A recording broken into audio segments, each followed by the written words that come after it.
একসঙ্গে 4টি বাঘের দর্শনে ভিড় বাড়ছে সুন্দরবনে, পর্যটক থেকে শুরু করে বন দপ্তরের কর্মীদের। বাঘ দর্শনের আশাতে প্রতি বছর লক্ষ লক্ষ পর্যটক আসে সুন্দরবন বেড়াতে। আর এবার শীতের শুরু থেকে সুন্দরবন পর্যটকের ঢল নেমেছে, যার মধ্যে অন্যতম বনি ক্যাম্প, যেখানে শীতের প্রথমেই মিষ্টি জলের পুকুরে জল খেতে এসে পর্যটকদের দর্শন দিলেও মা বাঘিনী সমেত 2 ব্যাঘ্র শাবক আর একসাথে 3টে বাঘ দেখে যারপর নয় খুশি পর্যটক থেকে শুরু করে বন দপ্তরের কর্মীরা।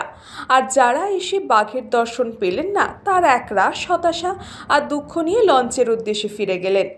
এক পর্যটক পরপর 5 বছর এসে বাঘের দর্শন পায়নি, আর এবছর 6ষষ্ঠতম বর্ষে বনি ক্যাম্পে এসে 3টি বাঘের দর্শন পেয়ে আহ্লাদে আত্মহারা। শীতে হালকা আমেজের মধ্যে এবার বাঘের দর্শন পাওয়া গেল সুন্দরবনের বনি ক্যাম্পে।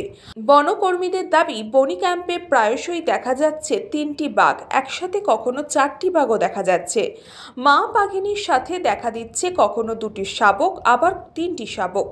এদিন সকালেও বনি ক্যাম্পে ঢোকার মুখে জেটিঘাটের পাশে নদীর চরে মিলল মা বাঘিনী ও ব্যাঘ্র শাবকের পায়ের ছাপ, যা দেখে বনকর্মীরা যথেষ্টই খুশি। আর বারবার বাঘের দর্শন পাওয়া পর্যটকরাও বেজায় খুশি।